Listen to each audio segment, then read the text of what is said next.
ಓಂ ಶ್ರೀ ಗುರುಭ್ಯೋ ನಮಃ. ಅಜ್ಞಾನಮೂಲಹರಣಂ ಜನ್ಮಕರ್ಮನಿವಾರಣಂ ಜ್ಞಾನವೈರಾಗ್ಯಸಿದ್ಧ್ಯರ್ಥಂ ಗುರುಪಾದೋದಕಂ ಪಿಬೇತ್ ಗುರುಪಾದೋದಕಂ ಪಿಬೇತ್. ಶ್ರೀ ಭಗವಾನುವಾಚ ಯಾ ನಿಶಾ ಸರ್ವಭೂತಾನಾಂ ತಸ್ಯಾಂ ಜಾಗರ್ತಿ ಸಂಯಮೇ ಯಸ್ಯಾಂ ಜಾಗೃತಿ ಭೂತಾನಿ ಸಾ ನಿಶಾ ಪಶ್ಯತೋ ಮುನೇಃ ಸಾ ನಿಶಾ ಪಶ್ಯತೋ ಮುನೇಃ. ಸರ್ವ ಪ್ರಾಣಿಗಳಿಗೆ ಯಾವುದು ರಾತ್ರಿಯೋ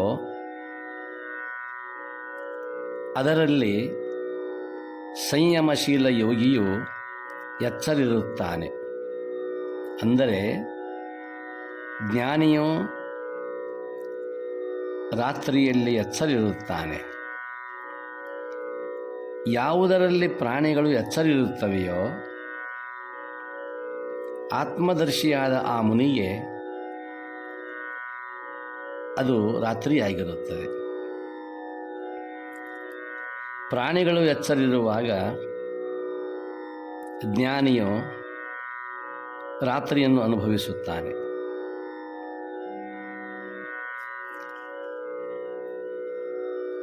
ಸರ್ವರಿಗೂ ಪ್ರಣಾಮಗಳು. ಪುಣ್ಯಾತ್ಮರೇ, ನಿನ್ನೆಯ ದಿವಸ ಸ್ಥಿತಪ್ರಜ್ಞಾ ಮತ್ತು ಚಂಚಲ ಪ್ರಜ್ಞಾ ಅವರಿರುವರ ಮಧ್ಯದಲ್ಲಿ ಅಂತರವೇನು ಎಂಬ ಪ್ರಶ್ನೆ ಅರ್ಜುನನದಾಗಿದೆ. ಅದಕ್ಕೆ ಕತ್ತಲೆ ಬೆಳಕುಗಳನ್ನು ಉದಾಹರಿಸಿ ಭಗವಂತನು ಉಪದೇಶ ಮಾಡುತ್ತಾನೆ. ಜ್ಞಾನಿ ಅಜ್ಞಾನಿ, ಬೆಳಕು ಕತ್ತಲೆ, ಈ ಹೋಲಿಕೆಗಳನ್ನು ಭಗವಂತ ಕೊಡುತ್ತಾನೆ. ಸೂರ್ಯನನ್ನು ಅವಲಂಬಿಸಿದ ಹಗಲು ರಾತ್ರಿಗಳು ಸಾಧಕವೂ ಅಲ್ಲ, ಬಾಧಕವೂ ಅಲ್ಲ. ಹಾಡು ಹಗಲೇ ಪಾಪ ಮಾಡಬಹುದು, ಸರಿರಾತ್ರಿಯ ಕರಾಳ ಕತ್ತಲೆಯಲ್ಲೂ ಪುಣ್ಯ ಮಾಡಬಹುದು.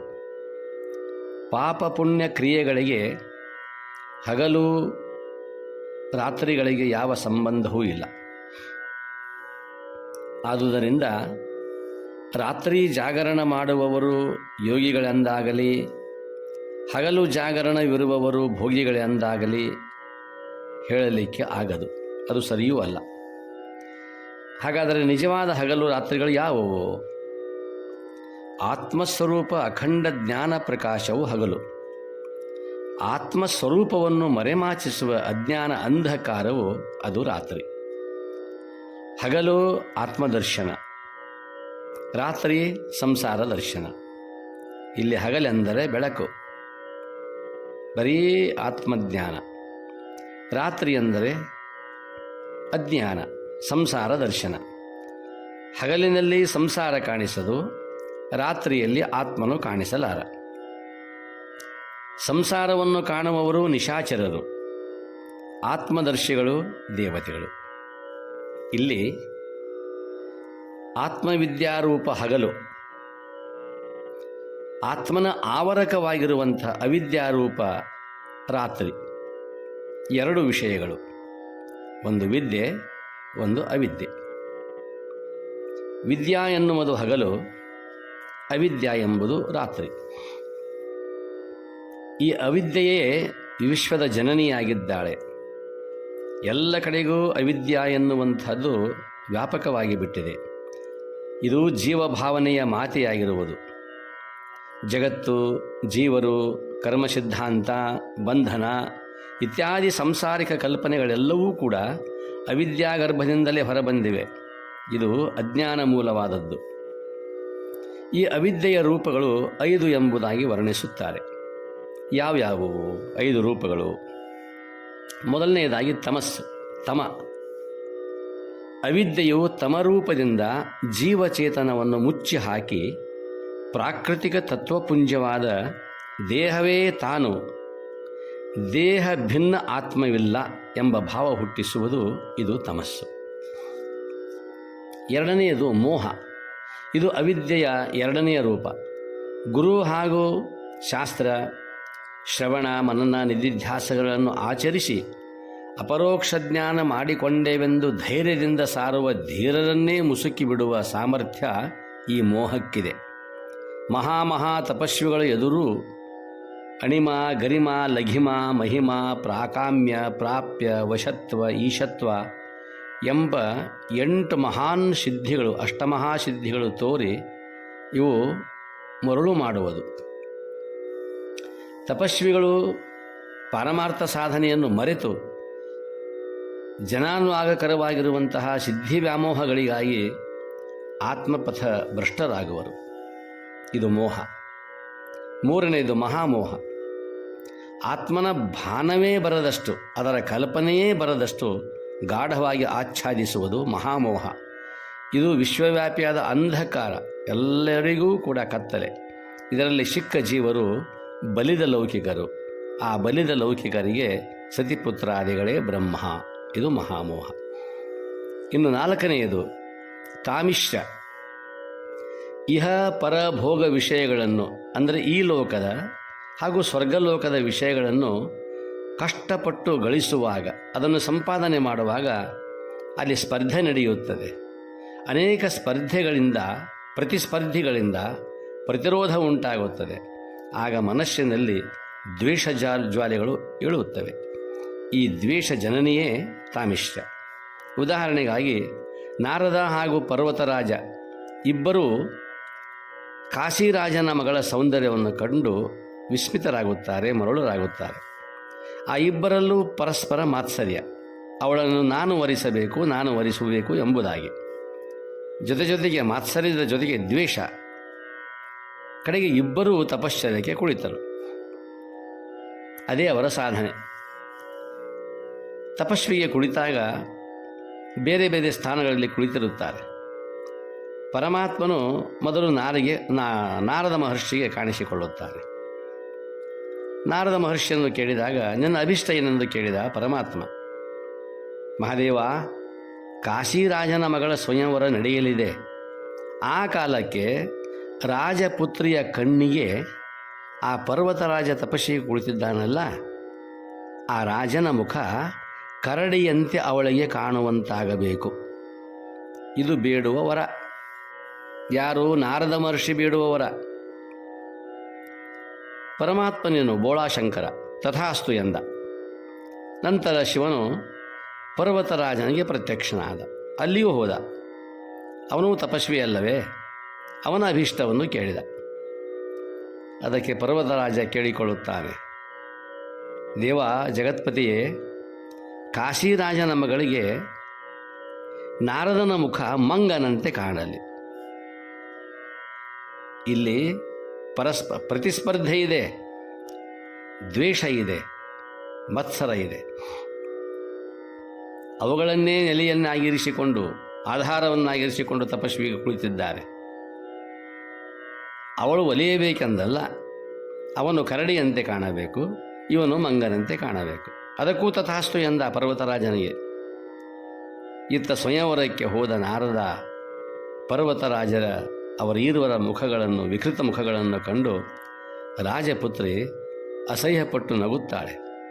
ಏಕೆಂದರೆ ಮೇಲೆ ಮೃಗಗಳ ಮುಖ, ಕೆಳಗೆ ಮನುಷ್ಯನ ದಡ. ಏನೂ ವಿಚಿತ್ರ. ಒಂದು ಸೌಂದರ್ಯಕ್ಕೆ, ಒಂದು ಹೆಣ್ಣಿಗೆ, ಆ ರಾಜಕುಮಾರಿಗೆ ಮೋಹಪಟ್ಟು ತಪಸ್ವಿನ ಆ ತಪಸ್ಸಿನ ಮೂಲವನ್ನೇ ಮರೆಸಿಬಿಟ್ಟಿತಲ್ಲ, ಇದು ತಾಮಿಶ್ರ. ಕೊನೆಯದಾಗಿ ಅಂಧತಾಮಿಶ್ರ.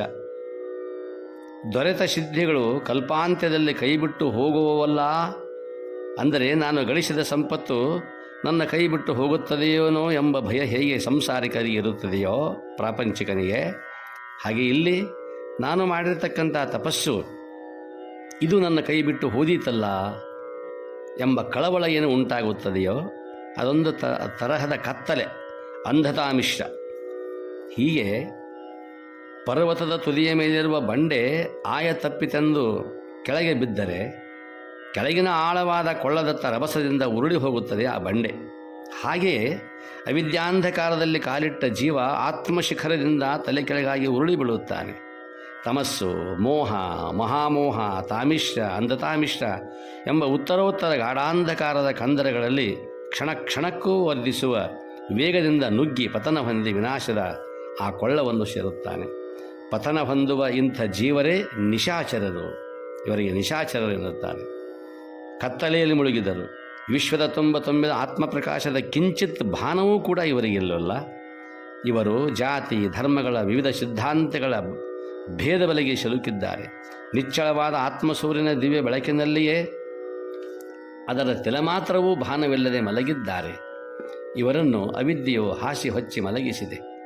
ಬ್ರಹ್ಮ ಹರಿರರು ಕೂಡ ನಿದ್ರಾವಶರಾಗಿದ್ದಾರೆ. ಅವಿದ್ಯಾಂಧಕಾರದಲ್ಲಿ ಎಚ್ಚರಾಗಿ ಮಾನ ಸ್ಥಾನ ಪ್ರತಿಷ್ಠೆಗಳಿಗಾಗಿ ಘೋರ ಕಾಳಗ ಮಾಡಿದವರವರು. ಹೀಗೆ ಈ ರೀತಿಯಾಗಿರುವಂತಹ ಅವಿದ್ಯಾಂಧಕಾರದಲ್ಲಿ ಮುಳುಗಿದವರು 5 ರೀತಿಯಾಗಿರುವವರು. ಇಲ್ಲಿ ತಶ್ಯಾಂ ಜಾಗೃತಿ ಸಂಯಮಿ, ಜೀವಿಗಳೇ ಆ ಮಾಯಾಂಧಕಾರ ವಾಸಿಗಳು. ಆತ್ಮನತ್ತ ಕಣ್ಣು ಮುಚ್ಚಿದ್ದಾರೆ. ಮಾಯಾ ವಿಸ್ತಾರದಲ್ಲಿ ರಮಮಾಣರಾಗಿದ್ದಾರೆ. ಅವಿದ್ಯಾ ಪ್ರೇರಿತ ನಿದ್ರಾ ಮಂಪರಿನಲ್ಲಿ ತೇಲುತ್ತಿರುವವರಿಗೆ ಸತ್ಯದೇವನ ಅಸ್ಪಷ್ಟ ಕಲ್ಪನೆ ಅವರಿಗೆ ಕೂಡ ಇಲ್ಲ. ಸಂಯಮಿ ಮಾತ್ರ ಎಚ್ಚರಿದ್ದಾನೆ. ಅವನು ಆತ್ಮಜ್ಞಾನಿ. ಅವಿದ್ಯಾ ಕ್ಷೇತ್ರಗಳಾದ ಜಾಗ್ರ, ಸ್ವಪ್ನ, ಸುಷುಪ್ತಿ ಮಂಡಲಗಳ ದಾಟಿ ವಿಶಿಷ್ಟ ಜಾಗ್ರದಲ್ಲಿ ನಿಂತಿದ್ದಾನೆ. ತನ್ನೆದುರಿನಲ್ಲಿಯೇ ವಿಶ್ವಚೈತನ್ಯ ಭಾಸ್ಕರನ ಪ್ರಕಾಶಮಯ ಸ್ವರೂಪವನ್ನು ಅವಲೋಕಿಸುತ್ತಿದ್ದಾನೆ. ಅವನಿಗೆ ಎಲ್ಲೆಲ್ಲೂ ಬೆಳಕೇ ಬೆಳಕು. ಮುದ್ದುರಾಮ ಹೇಳುತ್ತಾನೆ, ಅವನು ಎಂಥವನು ಎಂದರೆ, ಸಂದು ಸಂಶಯ ಸರಿದು ಮಾತು ಸೂತಕ ಹರಿದು ನಿಷ್ಠೆ ನೆಲೆ ನಿಂತರಿದೆ ಅನುಭಾವ ಸಾರ. ಎಲ್ಲಿ ನೋಡಿದಡಲ್ಲಿ ಇದೆ ಬಟ್ಟ ಬಯಲೊಂದೇ, ಎಲ್ಲಿ ನೋಡಿದಡಲ್ಲಿ ಇದೆ ಬಟ್ಟ ಬಯಲೊಂದೇ. ತಮಕೆ ಅರಿವೇ ಜ್ಯೋತಿ ಮುದ್ದು ರಾಮ, ತಮಕೆ ಅರಿವೇ ಜ್ಯೋತಿ ಮುದ್ದು ರಾಮ. ಆ ತಮಸ್ಸಿಗೆ, ಆ ಕತ್ತಲೆಗೆ ಜ್ಯೋತಿ ಯಾವುದು? ಅರಿವು ಎಂಬುದಾಗಿ. ಆ ಅರಿವೇ ಜ್ಯೋತಿ ಎನ್ನುವಂಥದ್ದು. ಅವನು ಎಲ್ಲವನ್ನೂ ತಿಳಿದಿದ್ದಾನೆ. ಸಂದು ಸಂಶಯ ಸರಿದು ಯಾವ ಸಂಶಯಗಳೂ ಉಳಿದಿಲ್ಲ. ಮಾತು ಸೂತಕ ಹರಿದು ಅಲ್ಲಿ ಮಾತೇ ಇಲ್ಲ. ನಿಷ್ಠೆ ನೆಲೆ ನಿಂತರಿದೆ ಅನುಭಾವ ಸಾರ. ಆ ಆತ್ಮನ ನೆನೆಯಲ್ಲಿ ಅವನು ನಿಂತು ಬಿಟ್ಟಿದ್ದಾನೆ. ಅಲ್ಲಿ ಎಲ್ಲವನ್ನೂ ಅನುಭವವನ್ನು ಮಾಡಿಕೊಂಡಿದ್ದಾನೆ. ಎಲ್ಲಿ ನೋಡಿದಡಲ್ಲಿ ಇದೆ ಬಟ್ಟ ಬಯಲು ಒಂದೇ. ಅವನು ಎಲ್ಲಿಯೂ ಕೂಡ ಆರಾಧನೆ ಮಾಡ್ತಕ್ಕಂಥದ್ದು ಒಂದು ವಸ್ತುವನ್ನಲ್ಲ, ಇಡೀ ಬಯಲನ್ನೇ. ತಮಕೆ ಅರಿವೇ ಜ್ಯೋತಿ ಮುದ್ದು ರಾಮ. ಹೊರ ಜಗದ ನೆರಳ ನೀ ನೋಡಿ ಗುರುತಿಸಬಹುದು, ನೋಟಕ್ಕೆ ಒದಗದ ಬಗೆಯು ಒಳಮನದ ಛಾಯೆ. ಈ ಕಪ್ಪು ನೆರಳ ಸರಿ ಅರಿತರದೆ ಅನುಭಾವ, ನೋಡು ನೀ ಒಳಭಕ್ಕು ಮುದ್ದು ರಾಮ, ನೋಡು ನೀ ಒಳಭಕ್ಕು ಮುದ್ದು ರಾಮ. ಹೊರ ಜಗದ ನೆರಳ ನೀ ನೋಡಿ ಗುರುತಿಸಬಹುದು. ಅವನು ನೋಡಿಕೊಂಡಿದ್ದಾನೆ ಈ ಜಗತ್ತು ಹೇಗಿದೆ. ನೋಟಕ್ಕೆ ಒದಗದ ಬಗೆಯು ಒಳಮನದ ಛಾಯೆ. ಅವನ ಸಂಪೂರ್ಣವಾಗಿರುವಂತಹ ಒಳಮನಸ್ಸು ಆ ಛಾಯೆಯನ್ನು, ಮಾಯೆಯನ್ನು ಹರಿದ ಆ ಛಾಯೆ ಅವನದಾಗಿದೆ. ಈ ಕಪ್ಪು ನೆರಳ ಸರಿ ಅರಿತರದೆ ಅನುಭಾವ. ಆ ಕಪ್ಪು ನೆರಳು ಕತ್ತಲೆ ಮಾಯವಾಗಿದೆ. ಅದನ್ನು ಅರಿತಿದ್ದಾನೆ ಜ್ಞಾನಿ ಮನುಷ್ಯ, ಅನುಭಾವಿಯಾಗಿದ್ದಾನೆ. ನೋಡು ನೀ ಒಳಭಕ್ಕು ಮುದ್ದು ರಾಮ. ಅಂತಹ ಛಾಯೆಯನ್ನು ಅವನು ಅರಿತಿದ್ದಾನೆ. ಆದ್ದರಿಂದ ಆ ಬೆಳಕನ್ನು ಅವನು ಅನುಭವಿಸುತ್ತಾನೆ. ಈ ಅವನ ವಿಶಿಷ್ಟ ಜಾಗರದಲ್ಲಿ ದೇವ ಚೈತನ್ಯವು ತನ್ನ ಅರಿವಿನ ಅನಂತ ರೂಪ ಎಂಬ ಭಾನವಿದೆ ಅವನಿಗೆ. ಇದೂ ಕೂಡ ಅಡಗಿದಾಗ ವರಜಾಗ್ರ, ಬರೀ ಅರಿವಿನ ಇರುವು. ಈ ಅವಸ್ಥೆ ತಲುಪುವವರು ಎಷ್ಟು ಜನ? ಜಗತ್ತೆಲ್ಲ ಗಾಢವಾಗಿ ಮಲಗಿರುವಾಗ ಎಚ್ಚರಾಗಿ ದಿವ್ಯ ಅಸ್ತಿತ್ವ ಆನಂದ ಸಾಗರದಲ್ಲಿ ವಿಹರಿಸುವ ವೀರರು ಅದೆಷ್ಟು ಮಂದಿ ಇದ್ದಾರೆ ಈ ಭೂಮಿಯಲ್ಲಿ, ಈ ಭೂಮಂಡಲದಲ್ಲಿ? ಎಲ್ಲೋ ಒಬ್ಬಿಬ್ಬರು. ಆದರೆ ಅವರ ಹಿರಿಮೆ ಅಗಾಧ. ದೇವನಿಗಿಂತ ಅವರು ಹಿರಿಯರು. ಆದ್ದರಿಂದ ಏನು ಮಾಡುವುದು? ದುರ್ದೈವ. ಎಲ್ಲಿ ಯಾವ ವಿಷಯದಲ್ಲಿ ಯೋಗಿಯು ಎಚ್ಚರವಾಗಿದ್ದಾನೆಯೋ ಅಲ್ಲಿ ನಾವೆಲ್ಲರೂ ಮಲಗಿದ್ದೇವೆ. ಏಳಿ ಎಚ್ಚರವಾಗಿ ಎಂದು ಋಷಿಮುನಿಗಳು ಅದೆಷ್ಟೇ ಎಬ್ಬಿಸಿದರೂ ನಮ್ಮ ನಿದ್ರೆ ಸರಿಯುವುದು ದುಸ್ತರ. ಯಶ್ಯಾಂ ಭೂತಾನಿ ಜಾಗೃತಿ ಸಾ ನಿಶಾ ಪಶ್ಯತೋ ಮುನೇಃ. ಆ ತಿಳಿದ ಮುನಿಗೆ ಮಾಯಾ ಪ್ರಪಂಚವೆಲ್ಲ ತೋರಿಕೆ ಅಷ್ಟೇ, ಅದು ಅಸತ್ಯ. ಆತ್ಮವಸ್ತು ಮಾತ್ರ ಸತ್ಯ. ಆ ಜ್ಞಾನಿ ಪುರುಷನಿಗೆ, ತಿಳಿಯದ ಜೀವರಿಗೆ ಅವಿದ್ಯಾ ನಿರ್ಮಿತ ಅನಾತ್ಮ ಹಾಗೂ ಅನಿತ್ಯ ಸಂಸಾರವು ಸತ್ಯವಾಗಿದೆ. ಗೂಗಿ ಮುಂತಾದ ಪ್ರಾಣಿಗಳು ಕೆಲವು ಸಂದರ್ಭದಲ್ಲಿ, ಕೆಲವು ಪಕ್ಷಿಗಳು, ಕೆಲವು ಪ್ರಾಣಿಗಳು ಹಗಲು ರಾತ್ರಿ ಆಗಿದೆ ಅವುಗಳಿಗೆ. ಈ ಗೂಗೆ ಮುಂತಾದವುಗಳಿಗೆ ರಾತ್ರಿ ಹಗಲಾಗಿದೆ. ಹಾಡು ಹಗಲಿನಲ್ಲಿಯೂ ಕತ್ತಲೆ ಕಾಣುತ್ತದೆ ಆ ಗೂಗಿಗೆ. ಇಲಿ, ಬೆಕ್ಕು ಮುಂತಾದ ಪ್ರಾಣಿಗಳಿಗೆ ಕಾಡ ಕತ್ತಲೆಯಲ್ಲಿಯೂ ಪ್ರಕಾಶ ಕಾಣುತ್ತದೆ. ಹಾಗೆಯೇ ಮನುಷ್ಯರೂ ಕೂಡ ಮಾತು ಮನಗಳಿಂದ ಅತ್ತತ್ತ ಮೀರಿದ ಮಹಾನ್ ಜ್ಯೋತಿ ಜಗಜಗಾಯಮಾನವಾಗಿ ಸರ್ವ ದಿಕ್ಕಿನಲ್ಲಿ ವ್ಯಾಪಿಸಿ ಹೊಳೆಯುತ್ತಿದ್ದರೂ ಅದನ್ನು ಕಾಣದೆ ಅವಿದ್ಯಾ ಕತ್ತಲೆಯನ್ನೇ ಕಾಣುವ ಜನರು ಗೂಗೆ, ಹಾಲಕ್ಕಿಯ ವರ್ಗಕ್ಕೆ ಸೇರಿದ್ದಾರೆ. ಅಂತಹ ಅಜ್ಞಾನ ವಶದಲ್ಲಿ ಕತ್ತಲೆಯಲ್ಲಿ ಇರುವವರಿಗೆ ಏನು ಹೇಳುವುದು? ಬೆಳಕಿದ್ದರೂ ಕೂಡ ಕತ್ತಲೆಯೇ ಆಗಿದೆ. ಒಬ್ಬ ಮನುಷ್ಯ ಆಯುಷ್ಯದ ತುಂಬ ದುಡಿದು ಅಪಾರ ಸಂಪತ್ತು ಗಳಿಸಿದ್ದಾನೆ. ಒಂದು ದೊಡ್ಡ ಮಹಡಿಯ ಮನೆ ಕಟ್ಟಿಸಿದ್ದಾನೆ. ಮನೆ ತುಂಬ ಬಂಧು ಬಳಗ ಏನೆಲ್ಲವೂ ಇದೆ. ಯಾವುದಕ್ಕೆ ಏನೂ ಕೊರತೆ ಇರಲಿಲ್ಲ. ಈಗ ಆತನಿಗೆ 80 ವರ್ಷ. ಈ ಮುದುಕ ತನ್ನ ಮನೆಯ ಕೆಳಗೊಂದು ನೆಲಮನೆಯ ಮಾಡಿಸಿದ್ದಾನೆ. ಅದರಲ್ಲಿ ತಾನು ಗಳಿಸಿದ್ದ ಸಂಪತ್ತನ್ನೆಲ್ಲ ಸಂಗ್ರಹಿಸಿ ಗುಪ್ತವಾಗಿ ಇಟ್ಟಿದ್ದ. ಅದು ವಿಶೇಷವಾದ ಗಾಳಿ ಬೆಳಕಿರದ ಕತ್ತಲೆ ಕೋಣೆ. ಎಲ್ಲಿಯೂ ಬೆಳಕಿನ ಕಿಂಡಿಗಳಿಲ್ಲ.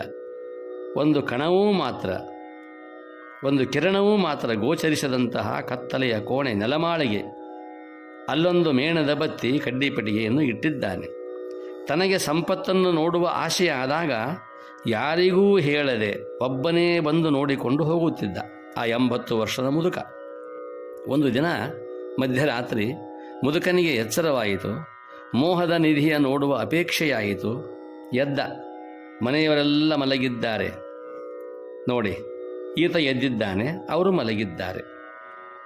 ಇವನು ಈಗ ಜ್ಞಾನಿಯಾಗಿದ್ದಾನೆ, ಅವರು ಅಜ್ಞಾನಿಯಾಗಿದ್ದಾರೆ. ನೋಡೋಣ ಮುಂದೆ. ಮುದುಕ ನೆಲಮನೆಯೊಳಗೆ ಹೋಗಿ ಬಾಗಿಲು ಹಾಕಿಕೊಂಡ. ಮೇಣಬತ್ತಿಯನ್ನು ಹೊತ್ತಿಸಿದ. ಅದರ ಬೆಳಕಿನಲ್ಲಿ ಕಣ್ತುಂಬ ನಿಧಿಯನ್ನು ನೋಡಿ, ತಾನು ಗಳಿಸಿದ ಸಂಪತ್ತು ನೋಡಿ ಸಂತಸ ಪಡುತ್ತಾನೆ. ಹಾಗೆ ಎಷ್ಟು ಹೊತ್ತು ನಿಧಿಯ ನೋಡುತ್ತಾ ಮೈಮರೆತು ಕುಳಿತಿದ್ದನೋ ಏನೋ, ಈತನ ಜಡಶರಿಯನ್ನೆಲ್ಲ ಬೆಳಗುತ್ತಿದ್ದ ಏಕೈಕ ದೀಪ ನಂದುವ ಸಮಯವಾಯಿತು. ಆ ಮೇಂಬತ್ತಿ, ಆ ಮೇಣದ ಬತ್ತಿ ತಾನು ಉರಿತಾ ನಗುತ್ತಾ ಇದೆ. ಮೇಲೆದ್ದು ಬಾಗಿಲು ತೆಗೆಯಲು ಹೋದ. ಬಾಗಿಲು ತೆಗೆಯಲಿಲ್ಲ.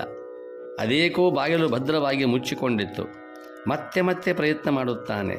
ಮುದುಕನ ದುರಾಶೆಗೆ ಮೈಸೋತು ಸಣ್ಣಾಗಿತ್ತು ಆ ದೀಪ. ಬಾಗಿಲು ತೆಗೆಯಲು ಶಕ್ತಿ ಸಾಲಲಿಲ್ಲ. ಮುದುಕ ಗಾಬರಿಯಾದ. ಅಷ್ಟರಲ್ಲಿ ದೀಪವೂ ನಂದಿತು. ಮುದುಕನಿಗೆ ಜಗತ್ತೆಲ್ಲ ಈಗ ಶೂನ್ಯವಾಯಿತು. ಸ್ವಲ್ಪ ಸಮಯದ ನಂತರ ಹೊರಗೆ ಬೆಳಕಾಗಿತ್ತು. ಮುದುಕನ ಪಾಲಿಗೆ ಮಾತ್ರ ಕತ್ತಲೆ ಶಾಶ್ವತವಾಗಿತ್ತು. ನೋಡಿ, ಅವನ ಒಳಗೆ ಅವನಲ್ಲಿ ಕತ್ತಲೆಯಾಗಿದೆ, ಹೊರಗೆ ಬೆಳಕಾಗಿದೆ. ಇಲ್ಲಿಯವರೆಗೆ ಅವನಿಗೆ ಒಳಗೆ ಬೆಳಕಿತ್ತು, ಹೊರಗೆ ಕತ್ತಲೆ ಇತ್ತು. ಮಕ್ಕಳು ಮೊಮ್ಮಕ್ಕಳೆಲ್ಲ ಎದ್ದರು. ಮುದುಕ ಕಾಣಲಿಲ್ಲ. ಮನೆಯೆಲ್ಲ ನೋಡಿದರು, ಹುಡುಕಾಡಿದರು, ಊರೆಲ್ಲ ಹುಡುಕಿದರು. ಮುದುಕ ದೊರೆಯಲಿಲ್ಲ. ಕಳೆದಿದ್ದರಲ್ಲವೇ ದೊರೆಯುವುದು. ತಮ್ಮ ಮನೆಯ ಕೆಳಗೆಯೇ ನಶ್ವರ ಶ್ರೀಯ ಮೋಹದಲ್ಲಿ ಮುಳುಗಿದ್ದ ಮುದುಕನನ್ನು ಅವರು ಕಾಣದೇ ಹೋದರು. ದಿನಗಳೆದಂತೆ ಮನೆಯವರೆಲ್ಲ ಮುದುಕನನ್ನು ಮರೆತರು. ತಿಥಿಯನ್ನು ಮಾಡಿದರು, ಊಟವನ್ನೂ ಮಾಡಿದರು. ಎಲ್ಲವೂ ಮರೆಯಾಯಿತು. ನೆಲಮನೆಯಲ್ಲಿದ್ದ ಮುದುಕ 2 ದಿನ ಹೇಗೋ ಕಳೆದಿದ್ದ. ಮುಂದೆ ಹಸಿವೆ ತಾಳದೆ ಅಲ್ಲೇ ಬಿದ್ದು ಸತ್ತು ಹೋಗಿದ್ದ. ಮೇಣದ ಬತ್ತಿ ಆ ಹಸಿವೆಯನ್ನು ತಾಳಲಾರದೆ ಉರಿದ ಮೇಣಬತ್ತಿಯ ಜಡ ಪದಾರ್ಥ ಇತ್ತಲ್ಲ, ಮೇಣಬತ್ತಿ ಆರಿದೆ. ಕೆಳಗೆ ಬಿದ್ದ ಆ ಮೇಣದ ಕಣಗಳನ್ನೇ ತಿಂದು ಅವನು ಬದುಕಿದ್ದ 2 ದಿವಸ. ಕೊನೆಗೆ ಅನ್ನ ನೀರು ಅನ್ನ ಎಂದು ಕೈಯಲ್ಲಿ ಮುತ್ತುರತ್ನ ಹಿಡಿದು ಪ್ರಾಣ ಬಿಟ್ಟಿದ್ದ. 16 ವರ್ಷಗಳ ನಂತರ ಮಕ್ಕಳೆಲ್ಲ ಈ ಮನೆಯನ್ನು ಮಾರಿ ಪಟ್ಟಣವನ್ನು ಸೇರಿದರು. ಆ ಮನೆಯನ್ನು ಕೊಂಡವನು ಹೊಸ ಮನೆಯ ಕಟ್ಟಲೆಂದು ಈ ಹಳೆ ಮನೆ ಕೆಡವಿದ. ಅಡಿಪಾಯ ತೆಗೆಸುವಾಗ ನೆಲಮನೆಯು ಕಾಣಿಸಿತು. ಬಾಗಿಲು ಮುರಿದು ಒಳಗೆ ಹೋದ. ಕುರ್ಚಿಯ ಮೇಲೆ ಆಸೀನನಾಗಿದ್ದ ಮುದುಕನ ಅಸ್ಥಿಪಂಜರ, ಕೈಯಲ್ಲಿ ಮುತ್ತುರತ್ನ. ಹೊಸ ಮಾಲೀಕ ಕ್ಷಣಕಾಲ ತನ್ನ ಕಣ್ಣನ್ನು ತಾನೇ ನಂಬದಾದ. ನಿರಾಯಾಸವಾಗಿ ದೊರಕಿದ್ದ ಅಪಾರ ಸಿರಿಯ ಕಂಡು ಅವನ ಹೃದಯ ಉಕ್ಕಿ ಬರುತ್ತದೆ. ತಕ್ಷಣವೇ ಜಡ ಸಿರಿ ನಕ್ಕು ನುಡಿಯಿತು. ಅವನಿಗೆ ಆನಂದವಾಗಿದೆ. ಆ ಆನಂದವನ್ನು ಕಂಡು ಆ ಸಂಪತ್ತು ಕೂಡ ನಗುತ್ತದೆ. ಮುದುಕನ ಸರದಿ ಮುಗಿಯಿತು, ಇನ್ನು ನಿನ್ನ ಸರದಿ ಇದೆ ಎಂಬುದಾಗಿ ಧ್ವನಿ ಹೊರಬಂತು. ನೋಡಿ, ಮುದುಕನ ಪಾಲಿಗೆ ಆ ಸಂಪತ್ತು ಮೋಹವನ್ನು ಆವರಿಸಿ ಕತ್ತಲೆಯಲ್ಲಿ ಮುಳುಗಿಸಿಬಿಟ್ಟಿದ್ದು. ಹೀಗೆಯೇ ಈ ಜಗತ್ತು ಎಂಬುದು. ಆದ್ದರಿಂದ ಈ ಜಗತ್ತಿನಲ್ಲಿ ಧರ್ಮ, ಮತ, ಪಕ್ಷ, ಪಂಗಡ, ಸಂಪ್ರದಾಯ, ಸಿದ್ಧಾಂತಗಳ ರಚಿಸಿ ಭೀಕರ ಬಡಿದಾಟ, ನಿಂದೆ, ಕಟು ವಿಮರ್ಶೆಗಳಲ್ಲಿ ತೊಡಗಿದ್ದೇವೆ. ಧರ್ಮಗಳಿಂದ ಶಾಂತಿ ಸಂಸ್ಥಾಪಿಸುವ ಬದಲು ಅಶಾಂತಿ ವರ್ಷಾವಕ್ಕೆ ಅವಕಾಶ ಕಲ್ಪಿಸಿಕೊಟ್ಟಿದ್ದೇವೆ. ಸಮಾಜವನ್ನು ವಿಚ್ಛಿದ್ರಗೊಳಿಸಿದ್ದೇವೆ. ತಮ್ಮ ತಮ್ಮ ಗುಂಪುಗಳನ್ನು ಕಟ್ಟಿಕೊಂಡು ಇನ್ನೊಬ್ಬರನ್ನು ತುಳಿಯುವ ರಾಕ್ಷಸಿ ಕಣಕ್ಕೆ ಇಳಿದಿದ್ದೇವೆ. ಕಲಿತ ಪಂಡಿತರೂ ಕೂಡ ಸತ್ಯಪೂಜಕರಲ್ಲ, ಖಂಡನ ಮಂಡನ ಕುಶಲರಾದ ಸಂಪ್ರದಾಯ ಆರಾಧಕರು. ಈ ಭೇದ ನಿಷ್ಠೆ ಬದುಕೇ ಅವರ ಜಾಗ್ರ. ಧನ ಸಂಗ್ರಹ, ಕೀರ್ತಿಲಾಲಸೆ, ಇಹಪರ ಭೋಗೋಪಭೋಗಗಳೇ ಅವರ ಜಾಗ್ರದ ವ್ಯವಹಾರಗಳು. ಇಂಥ ಭಯಾನಕ ಕಲಹಕಾರಿ ಜಾಗ್ರದಲ್ಲಿ, ಇದು ಜಾಗ್ರಾವಸ್ಥೆಯಲ್ಲಿ, ಇಂಥದರಲ್ಲಿ ಆ ಸಂಯಮಿ ಜ್ಞಾನಿಯು ಮಲಗಿದ್ದಾನೆ. ಭೋಗಜೀವಿಗಳಿಗೆ ಕಾಣುವ ವಸ್ತುಗಳು ಒಂದೂ ಅವನಿಗೆ ಕಾಣಿಸಲಾರವು. ಯಾಕೆಂದರೆ ಅವನು ಪಶ್ಯತಃ ಸತ್ಯವನ್ನು ಕಂಡ ಸತ್ಯದರ್ಶಿ ಮುನಿಯಾಗಿದ್ದಾನೆ. ಸಾಂಸಾರಿಕವಾಗಿ ಮಲಗಿದ್ದಾನೆ, ಪಾರಮಾರ್ಥಿಕವಾಗಿ ಎಚ್ಚರಾಗಿದ್ದಾನೆ ಆ ಜ್ಞಾನಿ ಪುರುಷ. ಈ ವಿಷಯವನ್ನು ಕೇಳಿದಾಗ ಅರ್ಜುನ ವಿಚಾರ ಮಾಡುತ್ತಾನೆ, ಭಗವಂತ, ಆ ಜ್ಞಾನಿ ಪುರುಷನಿಗೆ ವಿಷಯ ದೃಷ್ಟಿಯೇ ಇಲ್ಲವೆಂದಾಗ ಆ ಸಂಯಮಿಯು, ಆ ಜ್ಞಾನಿಯು ಅವುಗಳ ಉಪಭೋಗವನ್ನು ಹೇಗೆ ಮಾಡುತ್ತಾನೆ ಎಂದು ಪ್ರಶ್ನೆ ಕೇಳುತ್ತಾನೆ. ಉತ್ತರವನ್ನು ನಾಳೆ ನೋಡುವ. ಸರ್ವರಿಗೂ ಪ್ರಣಾಮಗಳು. ಓಂ ಶಾಂತಿ ಶಾಂತಿ ಶಾಂತಿ.